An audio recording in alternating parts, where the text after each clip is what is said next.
Hello. So this video is just gonna be a test of my new graphics card I put into my PC. Before that, I didn't even have a GPU. I just had Athlon integrated graphics. So, now I have a GTX 1650. Personally, for me at least, this is probably a good card for now, because of the current graphics card market, which is really bloated. A RTX 3050. It's $500 and its MSRP is $200 to $300 or between those ranges. And I was desperately looking for one.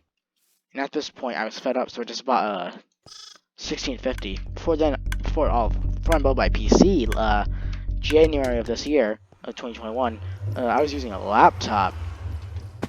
And so I want to do a test and maybe talk about computers.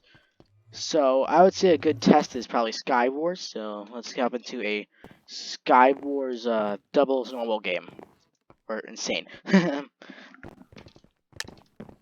So when I started my build for my PC, my PC has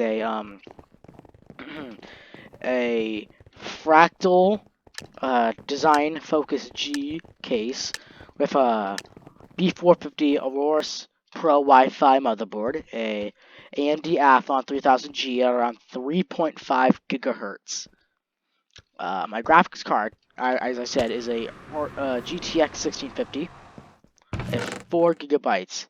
If I had the opportunity, or better yet, the chance, I would have definitely gotten a 1660 Super or a 1650 Super. Actually, more a 1660 Ti. And the case is I suck. The case is a pretty good case, I would say. Maybe a bit not as sturdy as I thought it'd be, but yes, it is pretty good.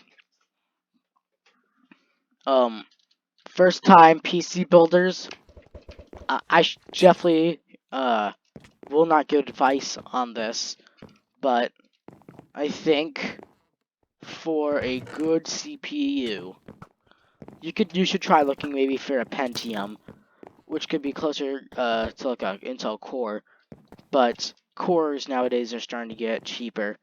For graphics cards, I cannot give my input on that. It's so hard to find a decent graphics card. I mean, you see the graphics card market right now. Like, you've seen those prices of like RTX 3090s for like 3K. Last I checked, which is just yesterday, yeah, 3K. It's almost insane. For such a vital piece of hardware. You want to know why? Bitcoin mining. Bitcoin mining is becoming very popular, and what people do now. Here's how it usually works. It's like a customized PC. So what you do is that you get a custom rig. Load up around 4 not hard drives, 4 GPUs in a series of linear sets. And then you get your power supply. You need a lot of power supplies for a mining rig because they consume a lot of power, and most of your money would probably be spent on the power. And so I've seen a lot of people trying to peddle Bitcoin as something really cool. I do not suggest it nor recommend it. It is very, very money consuming. You will be spending a lot of money before you can gain a lot of Bitcoin. And the problem is, it's just a diluted market. Like, I don't think Bitcoin or NFTs are actually good for the environment nor society.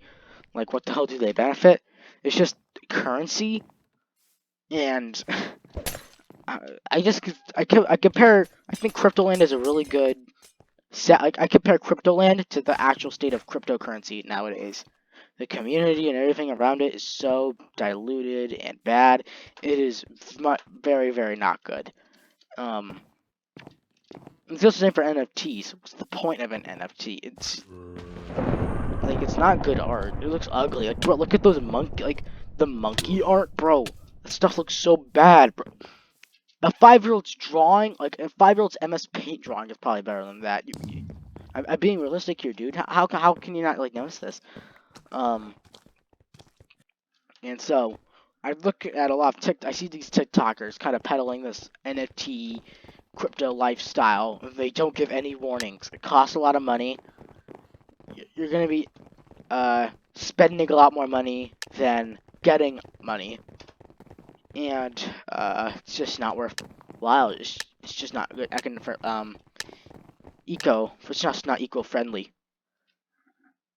And the next stage, probably for crypto mining, is that I think it just needs to become abolished, dude. It's just so annoying.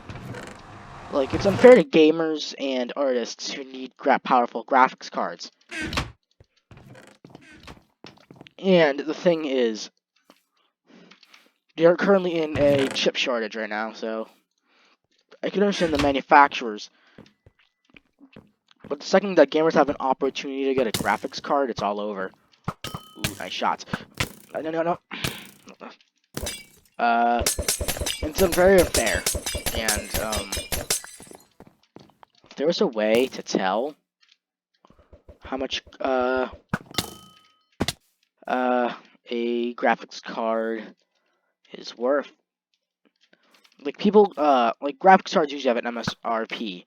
But oftentimes, due to the current market that we're in right now, where graphics cards are so desperate, people are marking them up really high. The RTX 3050, the entry-level card, is so expensive. It's $500.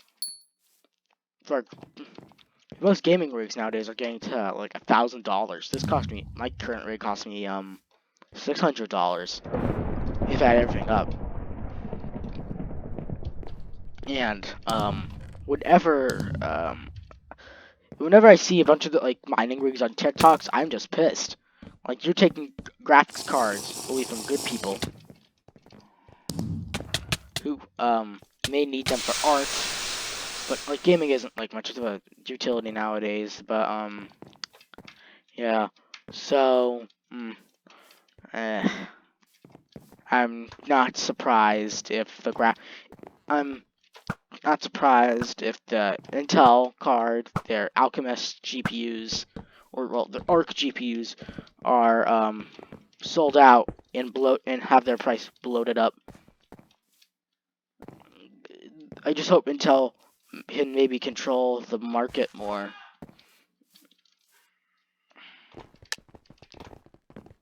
I mean, to be fair, it is a matter of time before the graphics card market becomes normal.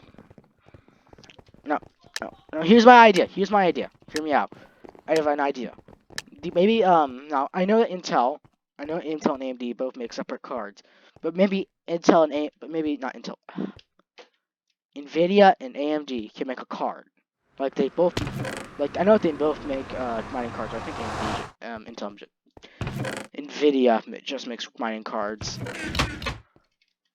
But I have an idea. What if both companies can lock their cards so that they can only game and not mine? That would kind of be a cool idea, because it can make miners have to pay more to mine, and make so gamers and artists aren't screwed over.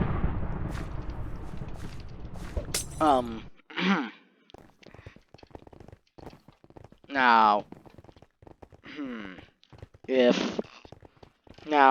when I chose my motherboard, I wasn't really much in depth. I just wanted something that could support an Athlon 3000.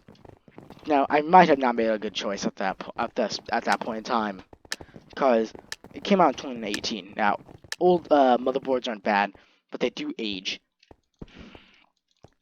But this motherboard's really good. It's a really good motherboard. But I'm thinking there's probably better motherboards that maybe are the same price as that, as a B450 that has Wi-Fi. Now, tip: do not ever, if you choose a motherboard just off the fact that it has Wi-Fi, don't do that.